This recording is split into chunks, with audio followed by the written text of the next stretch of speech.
Kalalau Malak Yahweh Wa Yahushai Bahashem Rahakwadash. Double honors to the elders of Jemas Ruel, blessings unto those men, and blessings and salutations to the Akim out there in truth, pushing his word in all sincerity and in honesty. With that being said, Shalom Israel, Barakatah. Today's lesson, Zebulun, which is Panama to Guatemala.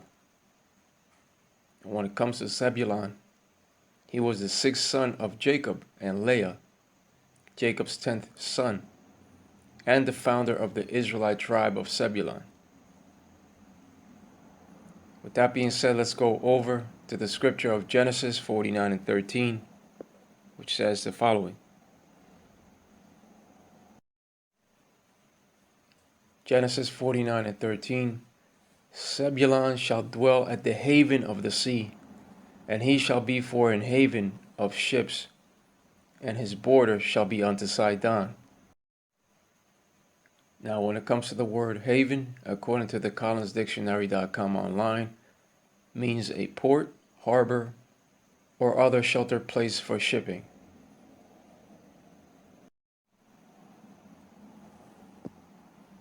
Now, when it comes to the scripture of Genesis 49 and 13, it points out that Zebulun shall dwell at the haven of the sea, and he shall be for an haven of ships. And by the scripture alone is how we know that the so-called Panamanians unto the so-called Guatemalans of South America are of the tribe of Zebulun. He shall be for an haven of ships.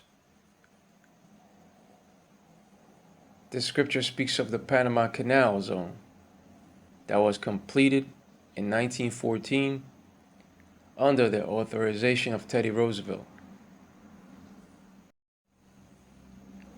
Now, the Panama Canal, Spanish El Canal de Panama, itself is a haven port for ships, and the Panama Canal is an artificial 82-kilometer, 51-mile waterway in Panama that connects the Atlantic Ocean with the Pacific Ocean, as you can see here. It spares ships having to go an additional roughly 7,000 miles, more than 11,000 kilometers to sail around Cape Horn as South America's southern tip.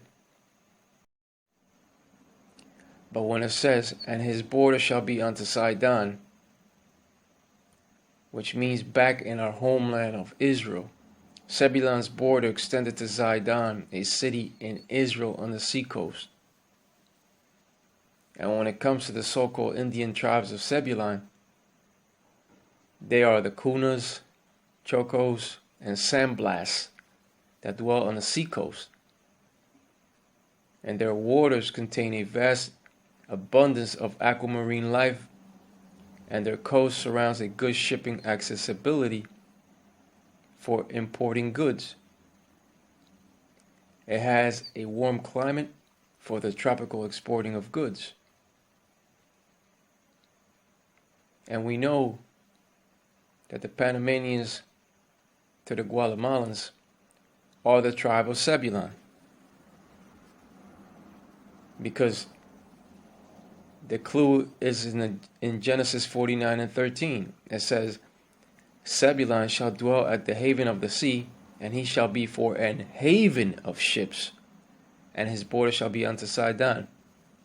But the clue is when it says, and he shall be for an haven of ships. The Panama Canal is a haven of ships. The Panama Canal houses a haven of ships.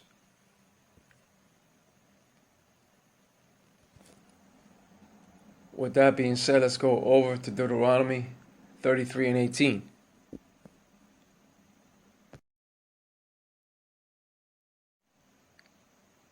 Deuteronomy 33 and verse 18. And of Zebulun he said, Rejoice, Zebulun, in thy going out, and Issachar in thy tents. Zebulun rejoices in their going out from trading and commerce, and Issachar in their tents. The so-called Indian tribes of Zebulun are the Kunas, the Chocos, and the sandblasts that dwell on the seacoast, and they extend from Panama to Guatemala, and Issachar is the so-called Mexicans. Zebulun and Issachar are of the northern tribes, and Issachar in their tents represents the close relationship that they share together as borderline neighbors. So Zebulun extends his dealing and trading with his next door neighbor, the Aztecs, with the land of Mexico. And when it comes to Zebulun, they represent the Mayan Indians of Central America, Guatemala, Honduras, El Salvador, Belize, Nicaragua, and Costa Rica. All Israelites. Now, when it comes to the Panama Canal Zone, Zebulun, aka the Panamanians, were given full control on December 31st, 1999, when the U.S. handed over the ownership of the canal to Panama under a 1977 treaty signed by then President Jimmy Carter. But now that treaty is about to be taken away. Just another notch to add to the now 500 treaties they have broken with the so-called Native American Indians. Just another notch to add to the now 500 treaties they have broken with the so-called Native American Indians. And it goes to show you that they do not keep their word. Here we have a Google article that says, from 1778 to 1871, the United States government entered into more than 500 treaties with the Native American tribes. All of these treaties have since been violated in some way or outright broken by the U.S. government, with Native Americans and First Nations peoples still fighting for their treaty rights. And if you haven't gotten anything by now, don't expect anything. They can't keep their word. That's what the devil does.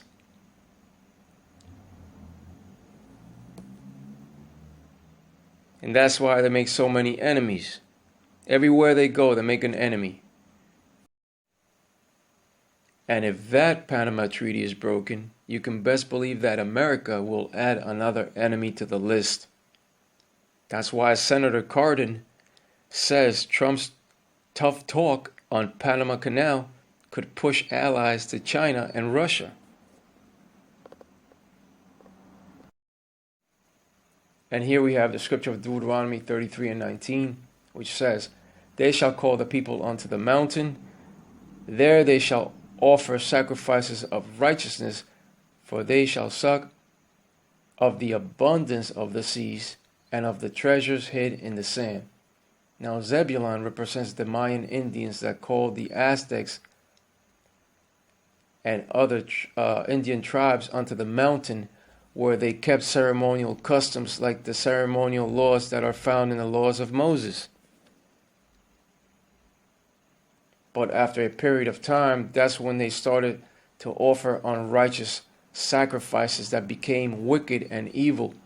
Now the abundance that they sucked from the seas represents the vast fish life, the rich coastline of riches, mineral deposits of gold and diamonds, pleasant tropical seas, and archaeological finds, archaeological remains. But when it comes to the Panama Canal itself, it's a strategic point of interest. It's the shortest route from the Atlantic Ocean to the Pacific Ocean. It's strategically linked to both continents, but especially for the USA for military defensive purposes. Right, it's a strategic point for military purposes, and it also serves as a maritime shortcut that saves time and cost in the transporting of all kinds of goods. That's why outside parties are so interested in it, in the Panama Canal. But it's not just only a strategic point, but a true moneymaker. That's why this article says that the Panama Canal earns record revenue despite drought. And the Panama Canal earned record annual revenues of almost $5 billion despite a reduction in ship traffic due to a drought, its operator said Friday, you see? So it's a moneymaker. When it comes to the Panama Canal, it is indeed a critical cornerstone of global maritime transportation. And the Panamanians have done a great job in the handling of it. But with that being said, Kaulalā Malak Yahweh, Wa Yahweh Shai Bahashem Rachak Wadash, in double honor to the elders of GMS Ruwell, blessings unto those men, and blessings and salutations to the Akim out there in truth, pushing his word in all sincerity and in honesty. With that being said, Shalom Israel, Brakta.